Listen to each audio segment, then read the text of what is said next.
আজকের যে ভিডিও এটা আপনাদের চির আকাঙ্ক্ষিত ভিডিও, ভীষণ পছন্দ আপনাদের সবার এই ধরনের মুন ক্যাকটাস। তো মুন ক্যাকটাস কেনার পর সমস্যা হয়, বাড়িতে নিয়ে যান, রাখতে পারেন না ঠিকমতো, 6 মাস পর নষ্ট হয়ে যায়, পচে যায়। এই কারণে আমি এই ভিডিওটা আপনাদের কাছে দেখাতে চাইছি কিভাবে আপনারা মুন ক্যাকটাস রাখবেন এবং সেটা সম্পূর্ণ সুন্দরভাবে থাকবে। চলে আসবো এবার মূল ভিডিওতে, যেখানে আমি দেখাচ্ছি কিভাবে মুন ক্যাকটাসটা আপনি বাড়িতে রাখবেন। নমস্কার বন্ধুরা, আমি প্রণব কথা মতো এসে গেছি আজকের মুন ক্যাকটাস কীভাবে আপনি আপনার বাড়িতে সুন্দরভাবে রাখবেন যাতে কোনো সমস্যা মুন ক্যাকটাসে না হয়। তো এগুলো আমি প্রতিস্থাপন আগে করে নিয়েছিলাম, তো এটা আমি ঘুরে আপনাদের দেখাবো যে আপনারা কীভাবে এটাকে প্রতিস্থাপন করে রাখবেন। তো এই ধরনের মুন ক্যাকটাস রাখার জন্য সর্বপ্রথম যেটা আপনারা চয়েস করবেন সেটা হচ্ছে 4 ইঞ্চি একটা পট। 4 ইঞ্চি পটের জায়গায় ভুল করেও কখনও 8 ইঞ্চি, 10 ইঞ্চি, 12 ইঞ্চি পট নেবেন না। এটা একটা ইনডোর ক্যাকটাস, আপনারা সবাই জানেন, ঘরের মধ্যে রাখার জন্য পট নেবেন 4 ইঞ্চি। এই 4 ইঞ্চি পটে কি কি দেওয়া যাবে এই ক্যাকটাসটা প্রতিস্থাপনের জন্য, বা আমি কি কি দিয়ে এই ক্যাকটাসটা প্রতিস্থাপন করি এবং আমার তাতে ভালো থাকে, তো সেই বিষয়টা আমি দেখাচ্ছি আপনাদের, আপনারা ভালো করে লক্ষ্য করুন। দেখুন, একটা মুন ক্যাকটাস, প্রথমেই বলে নিই এটি হলো মুন ক্যাকটাস যার উপর গ্রাফটিং করা আছে। এটি হচ্ছে ড্রাগন ফ্রুট, তবে ড্রাগন ফ্রুটের সেই প্রজাতি যাতে ফল খায় না। এই হচ্ছে রুট। আগে ড্রাগন ফ্রুটের গাছে রুট করে নেওয়া হয়েছে, তারপর উপরের পজিশনকে কাটা হয়েছে, কাটা হওয়ার পর মুন ক্যাকটাসের তলাকে গ্রুপ করা হয়েছে, দিয়ে উপরে সেট করে বসানো হয়েছে। তো এই ধরনের ক্যাকটাসকে যখন আপনি প্রতিস্থাপন করবেন তখন এর ওপরে গুরুত্ব দেওয়ার কোনো প্রয়োজন নেই, গুরুত্ব দিন এটাকে। আর এটা কেন দেওয়া হয়েছে, এই ধরনের ক্যাকটাস সরাসরি যদি আপনি প্রতিস্থাপন করেন, এর রুটগুলো, শিকড়গুলো এতটাই সূক্ষ্ম যে আপনি জল দেওয়ার ব্যালেন্স ঠিকমতো করতে পারবেন না এবং উইথিন 6 মান্থের মধ্যে এটা ড্যামেজ হবে। আর যদি এইভাবে গ্রাফটিং করা হয় তাহলে কিন্তু এটা দীর্ঘস্থায়ী হবে। তাই আমি আপনাদের দেখাচ্ছি আজকে এই গ্রাফটিং করা কিভাবে এটি আমি প্রতিস্থাপন করব। এর জন্য প্রয়োজন একটা 4 ইঞ্চি পট। আমি একটা 4 ইঞ্চি পট নিলাম। 4 ইঞ্চি পটের নিচে আপনারা ফুটো যেগুলো আছে সেগুলো খুব সুন্দর করে নেবেন, যেন কোনো রকম ফুটো কম না থাকে। এরপরের যে কাজ সেটা হচ্ছে আপনারা যেটা করেন, অর্থাৎ ড্রেনেজ ব্যবস্থা, ফুটোর উপরে কলমকুচি বা টব ভাঙা উল্টো দিক করে দিলেন। দেওয়ার পর 1 ইঞ্চি মোটা বালির রাবিশ দিলেন। এইভাবে আপনারা করেন। তবে আমি বলবো, আমি যে সয়েলটা দেখাচ্ছি আজকে তার জন্য এক্সট্রা করে ড্রেনেজ না করলেও চলবে। তার কারণ টোটাল যে সয়েল থাকবে তাতে করে কোনো রকমভাবে জল ব্লক হওয়ার কোনো প্রশ্নই নেই। তবুও করে নিতে পারেন, যেমন তেমন করে নিতে পারেন, কোনো সমস্যা নেই। তো আমি ওইটুকু আপনাদের দেখিয়ে দিচ্ছি আর মুখে বলে দিচ্ছি যে না করলেও চলবে, ফুটোগুলো যেন সুন্দর থাকে। আর যে সয়েলটি আমি দেখাবো সেই সয়েলটি পুরোটাই এতটুকুও জল ব্লক করবে না, জল সুন্দর বেরিয়ে যাবে। যদি আপনারা করেন, করে নেবেন। আমি অল্প একটু নারকেল চোপড়া দিয়ে দিলাম। এর পরের যে কাজ সেটা হচ্ছে কি, সেটা হচ্ছে এই পাত্রটি পূর্ণ করব 3টি জিনিস ব্যবহার করে। প্রথমে ব্যবহার করলাম কি, 1 ভাগ ব্যবহার করলাম আমি ঘেঁস। তার সঙ্গে আমি কি নেব, তার সঙ্গে আমি নিলাম 1 ভাগ ঘাসবালি রিভার সেন্ট। এর সঙ্গে কি দেব, এর সঙ্গে আমি দেব 1 ভাগ কোকোপিট।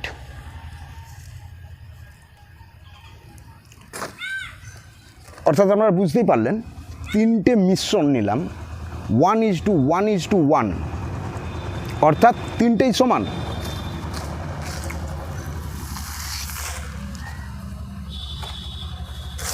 এই 3টে একদম ইকুয়ালভাবে নিলাম 1:1:1। এই রেশিওতে আমি নিলাম কি নিলাম, ঘেঁস নিলাম, ঘাসবালি নিলাম, আর নিলাম কোকোপিট। কেন নিলাম, ময়েশ্চার লেভেলটা সঠিক রাখার জন্য। এর সঙ্গে এবার আমি কিছু মেশাবো। কি মেশাবো?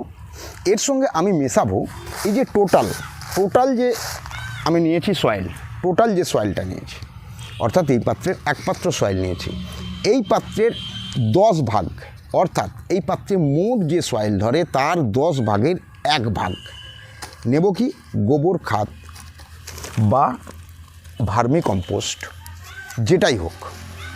পরিমাণটা মাথায় রাখবেন, মাত্র 1 ভাগ।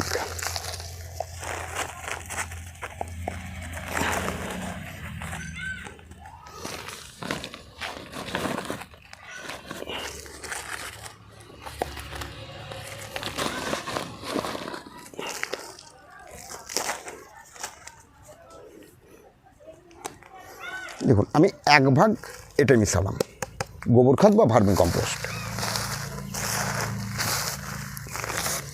এর সঙ্গে আমি একটু রাসায়নিক মেশাবো। সেটি কি? রাসায়নিক না, আমার বড়াই ভুল হলো। আমি এর সঙ্গে যেটা মেশাবো সেটি হচ্ছে বুনমিল 5 গ্রাম, বুনমিল 5 গ্রাম বা সিংকুচি পাউডার 5 গ্রাম।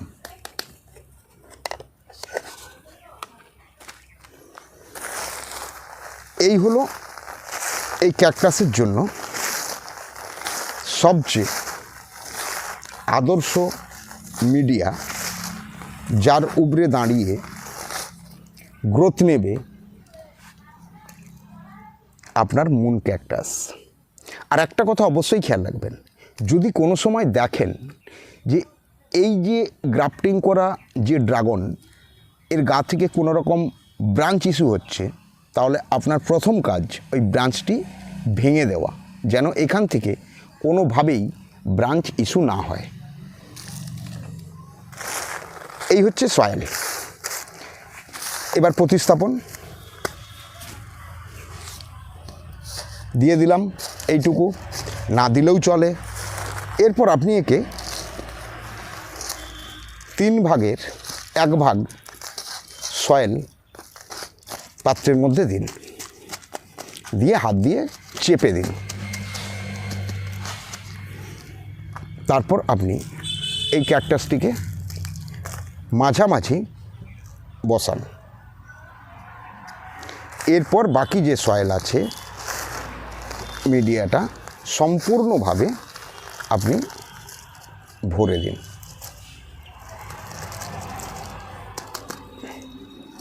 কখনোই বড় পট ব্যবহার করবেন না।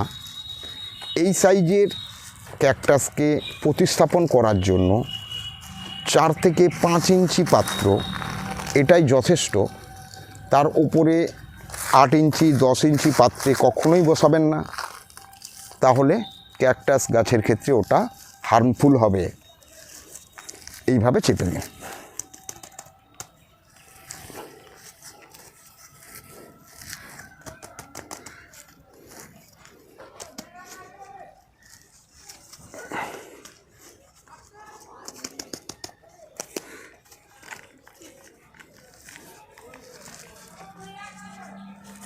পয়েন্টগুলো এইভাবে আঙুল দিয়ে একটু চেপে দেবেন, কারণ চারদিকে 4টে বিট আছে, তাহলে আরও ভালোভাবে বসে যাবে।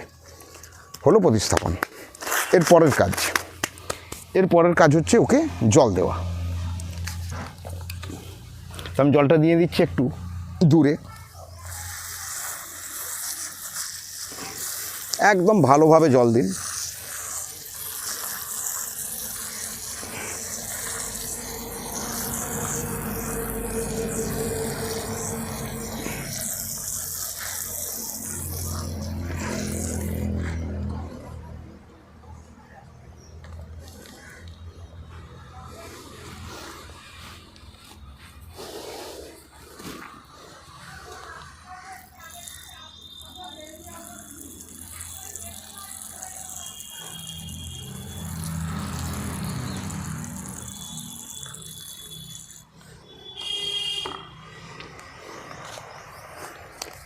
এবারে বলি কি কি সমস্যা হতে পারে, কোথায় রাখবেন। সেমি শেড এলাকায়, সেমি শেড এলাকাতে এটি রাখবেন, বা আপনি আপনার রুমের মধ্যে রাখতে পারেন, যে রুমের মধ্যে আলো বাতাস সুন্দরভাবে চলাচল করে সেরকম একটি পরিবেশে। এরপর বলি জল কিভাবে দেবেন। জল দেওয়ার সময় যেহেতু ক্যাকটাস, প্রজাতি ক্যাকটাস, এ জল কমেও কোনো সমস্যা এর হয় না। তবে আমি বলি জল দেবেন মাসে একবার। যখন জল দেবেন রুমের ভেতর থেকে বাইরে নিয়ে আসবেন, বাইরে নিয়ে আসার পর পর্যাপ্ত পরিমাণে জল দিন, এবং কখনোই জল এর ওপর থেকে দেবেন না। খুব সচেতন হয়ে শুনুন, কখনোই জল দেওয়ার সময়, ওয়াটারিং করার সময় খেয়াল রাখবেন যে ক্যাকটাসের মাথার উপর থেকে ছচ্ছর করে জল দিচ্ছি, এটি করবেন না। তার কারণ এই গ্রাফটিংয়ের জায়গার ভেতরে জল ইস্যু হলে, এই গ্রাফটিং জায়গাটার ভেতরে কোনোভাবে জল ইস্যু হলে তখন কিন্তু এটি পচতে বাধ্য।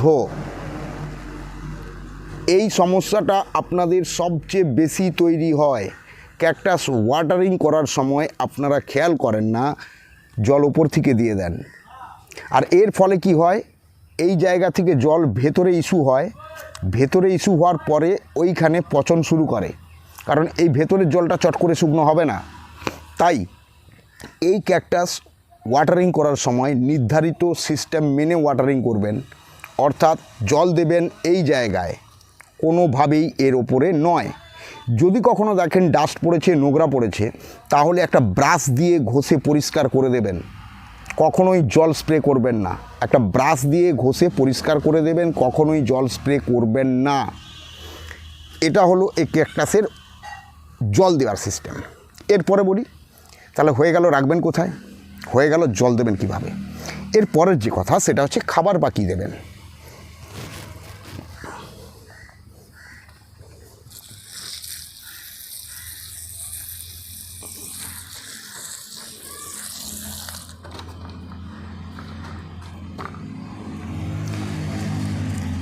এই ক্যাকটাসের জন্য সবচেয়ে ভালো খাবার স্প্রে ফুড।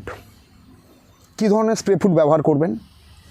এনপিকে 19-19-19 বা 20-20-20, অর্থাৎ ইকুয়াল ফুড বা ব্যালেন্স ফুড।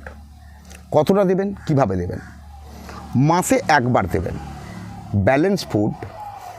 মাসে একবার দেবেন 1 লিটার জলে 2.5 গ্রাম, 1 লিটার জলে 2.5 গ্রাম এনপিকে 19-19-19 বা 20-20-20 বা 10-10-10, যাই হোক ব্যালেন্স ফুড।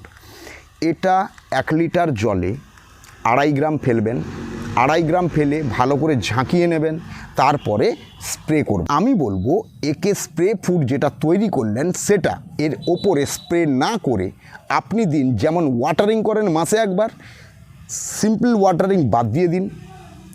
এনপিকে যে জল করেছেন ওই এনপিকের জলটাই মাসে একবার এই জায়গায় দিয়ে দিন, এই জায়গায় দিয়ে দিন। তাহলে এ খাবার পাচ্ছে আর এর খাবার থেকে এ খাবার নিয়ে নিজে ডেভেলপ করবে। কখনোই স্প্রে ফুডগুলো এর ওপর থেকে স্প্রে করবেন না। আর যদি করেন খুব সচেতন হয়ে পরবর্তী মুহূর্তে এই জায়গায় যে ভেজা ভাব থাকবে তাকে মুছে ফেলবেন, তবে না করাটাই বাঞ্ছনীয়। করুন এইভাবেই। এই জায়গায় আপনি এনপিকের জল সরাসরি এই পাত্রে ঢোকান আর এই জায়গায় দিন, এই জায়গায়, তাহলে ওইখান থেকেই ও খাবারটা নিয়ে নেবে। আর মাসে একবার যদি আপনি এনপিকের জল এইভাবে দেন তাহলে আপনাকে আর কোনো দিন কোনো সময়ই প্লেন যে পানীয় জল আমরা গাছে দিই, ওয়াটারিং করি, সেটা করতে হবে না। যদি এইটুকু জায়গা খেয়াল রাখেন তাহলে আপনার বাড়িতে মুন ক্যাকটাস সুন্দরভাবে বাড়বে এবং চিরস্থায়ীভাবে থাকবে। এবারে বলি সমস্যা কী হতে পারে। হতে পারে সমস্যা এর মধ্যে কী হতে পারে, যদি দেখেন কখনো যেই মুন ক্যাকটাসটি এখান থেকে যেন একটু নরম হয়ে গেছে, পচে যাচ্ছে, তাহলে একটাই কাজ করুন, তুলে ফেলুন, ছুরি দিয়ে লোয়ার লেভেলটাকে কেটে দিন, কেটে দিয়ে একটু অ্যান্টি ফাঙ্গাসের হালকা কোটেড একটু লাগিয়ে দিন। লাগিয়ে দেওয়ার পর এটিকে পুনরায় ঘুরে গ্রাফটিং করতে পারেন। আদার্স বালির উপরে বসিয়ে দিন। যদি বালির উপরে বসিয়ে রাখেন, উপরে জল দেবেন না, প্লেন বসিয়ে রাখুন, দেখবেন 1 মাস পরে ওখান থেকে রুট হচ্ছে, এবং তখন আপনি পুনরায় ওকে নিয়ে এরকম একটি পাত্রে একদম এই মিডিয়া তৈরি করে মাঝ বরাবর বসিয়ে দিন, গ্রাফটিং যদি করতে না পারেন। আর রুট হয়ে গেলে গ্রাফটিং করার প্রশ্নই আসছে না, সরাসরি বসিয়ে দিন, দেখবেন তাতেও ক্যাকটাস সুন্দর থাকবে। ওকে বন্ধুরা, আশা করি আপনাদেরকে আমি সাবজেক্টটা বোঝাতে পারলাম। যদি এইভাবে আপনারা মুন ক্যাকটাস বাড়িতে রাখেন, তাহলে আপনাদের বাড়িতেও মুন ক্যাকটাস আমাদের নার্সারিতে যেমন বছর বছর ওকে থাকে, আপনার বাড়িতেও সেই একই জিনিস বছর বছর মুন ক্যাকটাস সুন্দর থাকবে। ওকে, নমস্কার। আজকের মতো মুন ক্যাকটাস পর্ব এখানেই শেষ করলাম। দেখুন পরবর্তী ভিডিও কী আসছে, খুব আকর্ষণীয় ভিডিও, অবশ্যই গুরুত্ব দিয়ে দেখবেন, দেখতে ভুলবেন না কিন্তু। ওকে, টাটা।